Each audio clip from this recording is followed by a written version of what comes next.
શ્રીરામ પ્રસન્ન. રઘુપતિ રાઘવ રાજા રામ, પતિત પાવન સીતારામ. સીતારામ સીતારામ, ભજ પ્યારે તું સીતારામ. સંતોની પાવન ભૂમિ તેવા મહારાષ્ટ્રના ગોંદવલે ગામમાં શ્રી ગોંદવલેકર મહારાજનો જન્મ થયો. આ સહજ સરળ સાત્વિક સંતનું પૃથ્વી પરનું વાસ્તવ્ય ઈસવીસન 1845થી 1913 સુધીનું ગણાય છે. સજ્જનગઢના સમર્થ રામદાસ સ્વામીના પુનઃ અવતાર ગણાતા મહારાજના ગુરુ શ્રી તુકામાઈ હતા. રામનવમીના દિવસે શક્તિપાત કરી શ્રી તુકામાઈએ મહારાજને આધ્યાત્મના અઘરા સોપાનો સર કરાવી ઉન્નતિના માર્ગે અગ્રસર કર્યા અને શ્રી રામ જય જય રામ તેમ તારક મંત્રની દીક્ષા આપી.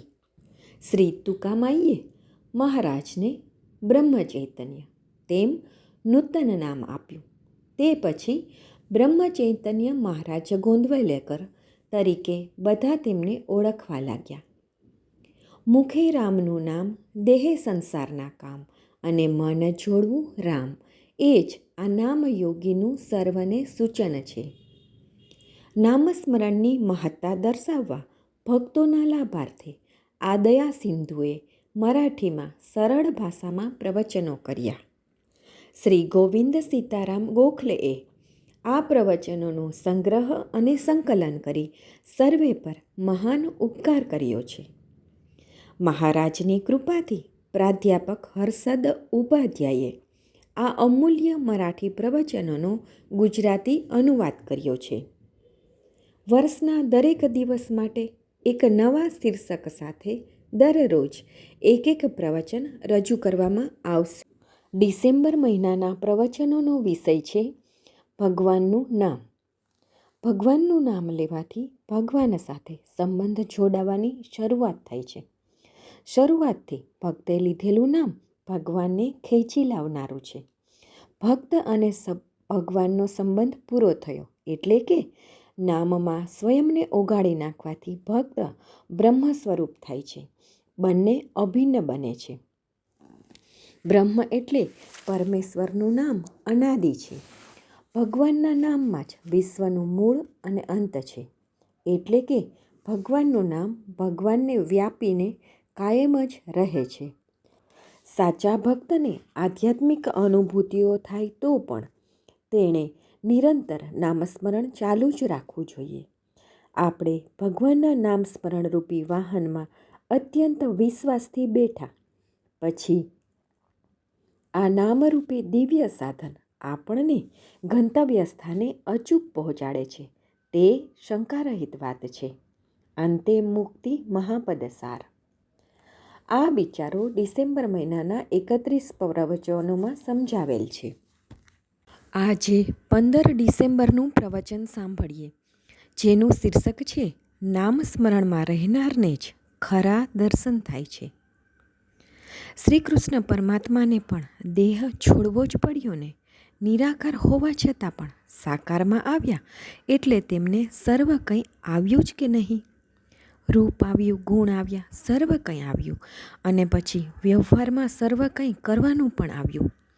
તેવી જ રીતે સાકારમાં આવ્યા એટલે જવાનું પણ આવ્યું. જે શ્રી કૃષ્ણ વ્યવહાર મુજબ વર્ત્યા પણ ખરા. વાસ્તવિક રીતે જોતા તે આવ્યા પણ નહીં અને ગયા પણ નહીં. તેમને આવવા જવાનું નથી જ, તે કાયમ જ છે. સાકાર રૂપ જોવાનું મન થાય પણ એ જ સર્વ કાંઈ નથી, એ સમજીને ચાલવું જોઈએ.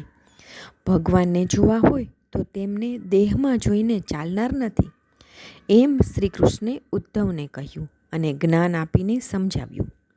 ઉદ્ધવને એ જ્ઞાન થયા પછી હવે જઈને ગોપીઓનું સમાધાન કરો, એમ તેમણે ઉદ્ધવજીને કહ્યું. તે પ્રમાણે ગોકુળમાં જઈને ઉદ્ધવજી ગોપીઓને કહેવા લાગ્યા કે તમે શ્રી કૃષ્ણને દેહમાં જોઈને પ્રેમ કર્યો, પણ એ બરાબર નથી. તમે ચૂક્યા છો. આમ દેહને વિશે તિરસ્કાર ઉત્પન્ન કરવાની તેમણે કોશિશ કરી. એટલે ગોપીઓ બોલી કે તમારું વેદાંત તમારી પાસે જ રહેવા દો. શ્રી કૃષ્ણને દેહમાં જોઈને અમને જે મળ્યું અને એ જ અમે અમારું જાણીએ છીએ, તે તમને મળવાનું શક્ય નથી. ગોપીઓએ શ્રી કૃષ્ણ પર જે પ્રેમ કર્યો તે દેહને વિસરી જઈને કર્યો. તેની આગળ તેમણે બીજું બધું જ તુચ્છ માન્યું અને તેને લીધે શ્રી કૃષ્ણને પણ ગોપીઓ પર એવો જ પ્રેમ કરવો પડ્યો. ગોપીઓ તેમને અનન્ય શરણ બનીને રહી. તેવો પ્રેમ આપણે કરીએ. જે નામ લે છે તે જ ખરા સ્મરણમાં રહે છે અને તેને જ ખરા દર્શન થાય છે અને તે રોજ સતેજ બનતા જાય છે. દેહનું દર્શન એ વિસરાઈ જનારું છે. એટલે નામ લેતા રહો કે જેથી ખરા દર્શનમાં રહેવાય. સગુણ મૂર્તિને હંમેશા જ આપણી પાસે રાખવાનું શક્ય નથી, પણ તેની નિશાની ભગવાનના નામમાં છે. એટલે આપણે નામ લઈએ એટલે ભગવાન આપણી પાસે આવ્યા બરાબર જ છે. ભગવાન સગુણ રૂપમાં રાવણની કે દુર્યોધનની બુદ્ધિ બદલી શક્યા નહીં.